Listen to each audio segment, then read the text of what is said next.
That's bright. I can't see.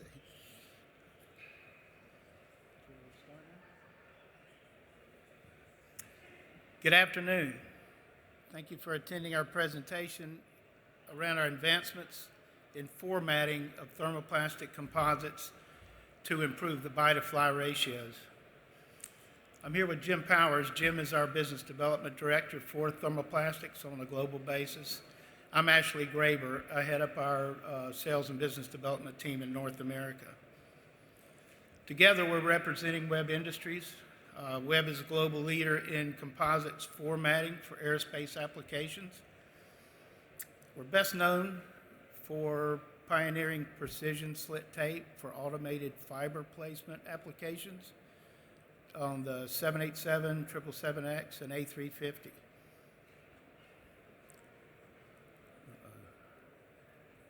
Okay, how do I advance the slide?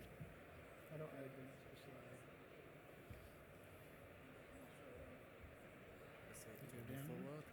slide? Okay, thank you. Okay, thank you. So our mission around this presentation today is to present thermoplastic composite formatting, as I just mentioned. Our overall mission is to position thermoplastics for next generation aircraft structures. So moving from thermosets to thermoplastics, higher production rates, get rid of freezers and autoclaves, so a much more position to enable high rate production. In collaboration with our material manufacturing partners and the equipment manufacturers, we're working to enable commercial scale production, as I just mentioned, optimize the material formatting to support a broad range of manufacturing processes, and as the title of our presentation, improve the overall bias-ply ratio. So Jim is going to walk us through those different formats and the manufacturing processes that they support, and we'll hopefully have a few minutes at the end to answer any questions.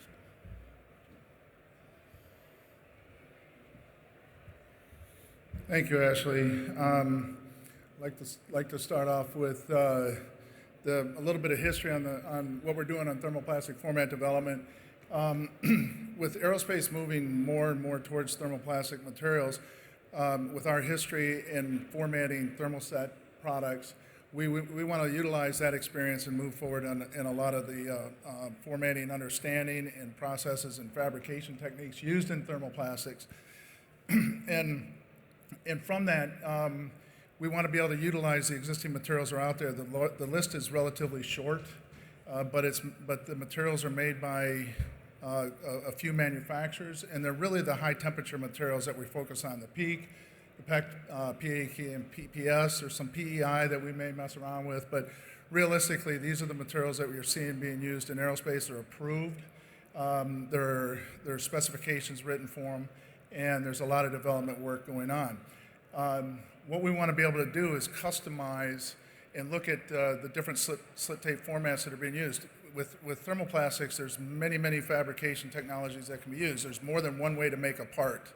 Okay, so it has to be optimized at the process level for fabrication, and to do that, it has to start from the material supplier and work all the way through the supply chain in order to optimize that process. And that's an ongoing development side. We want to be there to support it for all kinds of technologies. From that, we also have to customize the formats, not only to meet that, but we have to be able to splice those materials.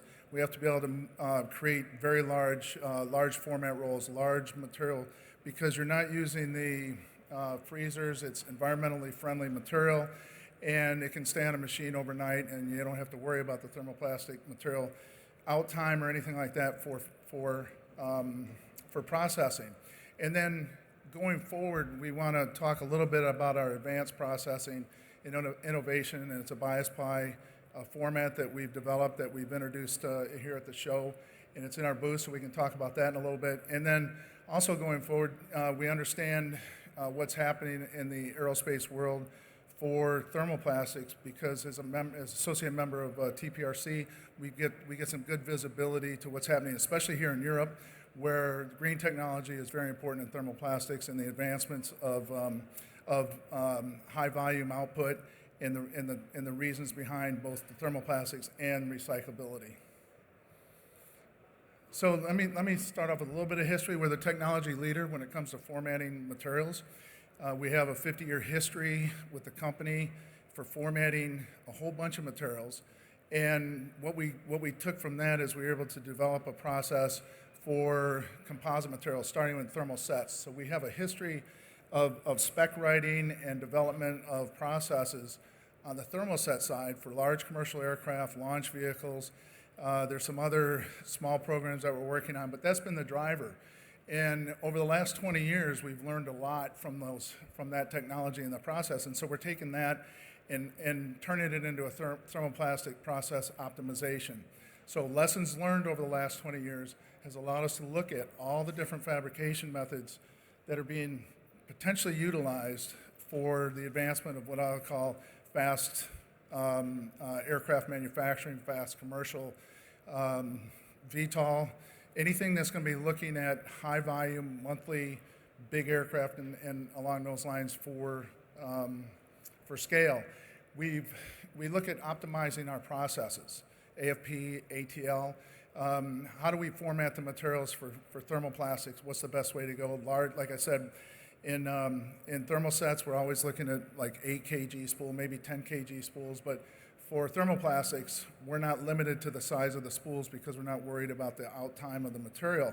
So that's not a limiting factor for us. So we can actually create some very large product that can be used and processed through the AFP or ATL.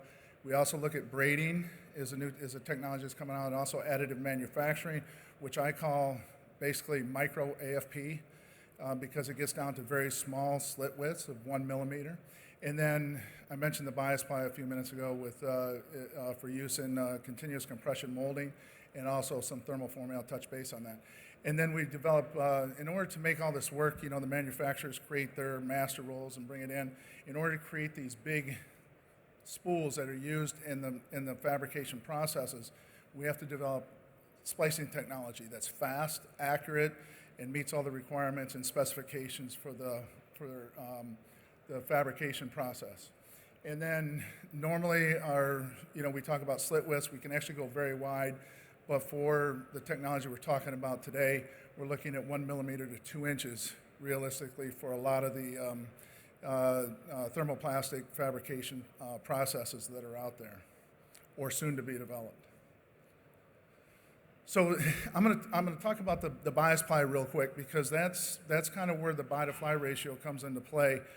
There's processes out there with specifically a continuous compression molding as well as thermoforming that needs isotropic layups. And in order to get there, right now the process to create these plus or minus 90-degree rolls or plies is a hand process. So they're butt welding them together, and it's a labor-intensive process. Plus, when you do that, it's not a custom size, so they take this and try and run it through a CCM machine, and you end up with a lot of waste. So we developed a process that allows us to create a very large-scale roll through an automated process that can be up to 50 inches wide, that manufactures the 45s, plus or minus 45s, or 90-degree rolls, that is then automated. You can see in the pictures, I think this has got a, you can see in the pictures, you can see the roll that comes off, and also custom slit widths that can accompany that for CCM. And what this does is we have, first of all, the bias-ply is made very rapidly with custom overlap of roughly 2 millimeters, and we control that alignment very, very tightly. We have 100% inspection on it, and then we capture that critical data for use at the end customer if they need it. And then what we're able to do to reduce the buy-to-fly ratio so that the cost of the parts is more attractive to the end user is we can create the individual rolls like you see in the middle picture here, where your first ply in a CCM can be 10 inches, your second one can be 10.1 inches, third one 10.3, so you get a very discrete finish and your waste is reduced to very little if none. And so that's the goal of this technology. And we can create these in 50 inches wide as well as 25 inches wide. The other way to do this is we can take the rolls, the bias-ply itself, and create blanks for thermoforming. So we can actually create the ply layups. It could be 10, 20 different plies laid up that can be used for consolidation, and then you can either cut out shapes for thermoforming or use the whole sheet for thermoforming. And it reduces a lot of the hand labor and the content of making this type of material. We're also involved with, so additive manufacturing is an up-and-coming technology too for aerospace, because it uses they want to use the same materials as the AFP and ATL, right? Because these are already approved materials. There's specs for them. There's probably NCAMP certification for some of them, but it allows for the additive manufacturing developers to use homogeneous materials that already have approval. So it reduces potentially the requirements for part approval, helps on their design because allowables are there to design using these materials. And again, it's the same that we use for AFP and ATL. So what we're doing is we're scaling down. So we're able to make very narrow slit tape, 1 millimeter wide, with still holding a tolerance of plus or minus 5 thousandths on this tape. And then depending on the additive manufacturing equipment manufacturers, we then custom make the spools that fit those machines. And we're working with those companies in the short term for trial work, but then we can show scale. So we can actually, 1 millimeter, we can slit a lot of 1 millimeter at one time and create multiple packages for the end user. So we have the custom packaging, the spools, cassettes, and we're able to deliver. The idea is to get the materials in without defects. If they come in with defects and we have to remove them, then we would look at splicing. Some additive manufacturers can accept splicing, which in this case would be thermal, or not. But in order to really make additive manufacturing work right, and you get and just like in AFP and ATL, you need to have the flyaway splices. So we're working with the manufacturers to say what's the best way to splice this material together, so we can again make these very long rolls or spools that can be used in this process, which is very advantageous because they can make big spools that can sit in the equipment for an extended period of time. We also have what we call a chop flake, and this is also can be used for raw material, for virgin material, for parts, for compression molding, or we can capture it for recycling. Let me explain that. So we can take the big master rolls that come in, and we can slit it down to a half by half inch width, half inch chop. We can slit it to 1/16 and chop it to half, or we can take trim off your production spooling for ATL and capture that and reclaim it, and also process it for recyclability or for other things besides AFP, ATL, or compression molding. So we're able to capture probably close to 99% of the material through this process. Okay, so when we do run 1/4 inch for AFP and slit it, then on the edge trim we can capture that and hold that back for other types of processes using virgin material. The chop, the half by half and the 1/16 by half is to a spec that can be used in compression molding that's been approved for use in aerospace. We can then custom package that for the right use for compression molding, so we can bag and tag it. We have complete traceability on all these materials, and then we can deliver those packages to the end user for specific applications in the compression molding.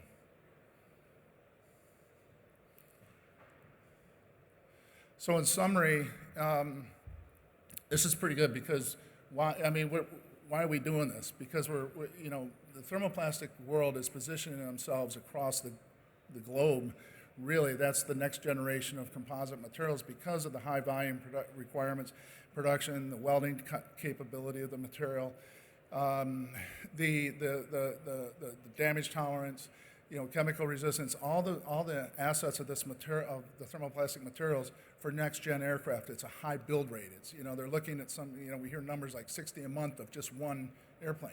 Well, there's 4, 5, 6 airplanes that are being looked at to build at that type of scale. You can't do that with an autoclave. So the idea is how fast can you build? So we're supporting that growth in the aerospace world to handle those higher volumes. To we're scalable. We're already there. We can scale more to support this. Again, to optimize the format, we work with the end user. We work with the fabricator. We work with the machine manufacturer to optimize the process, to really lean out the supply chain and have a very linear situation where we're all talking to each other to really get to the end goal of putting these materials on aircraft and reducing the overall costs. So that what we're looking to do is totally improve the buy-to-fly ratio through innovation. So we do that through the collaboration, as I just mentioned.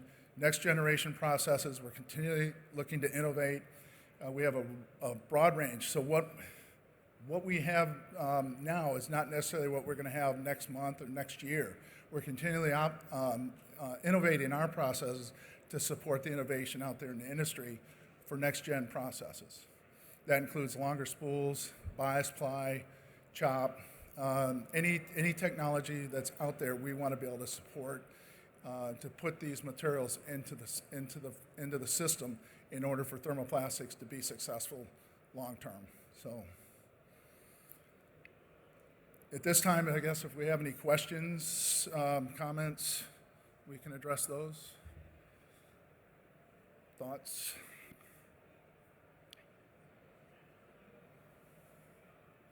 No?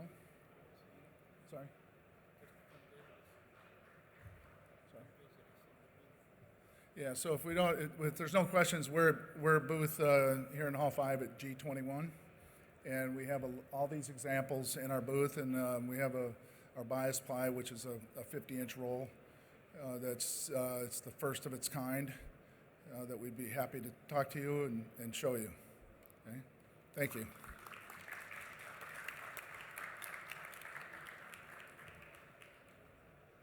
Everybody comes from somewhere else to LA, and that's where the funk comes. We just bring it all in from Cincinnati, Chicago, everywhere. So tonight, this part of the journey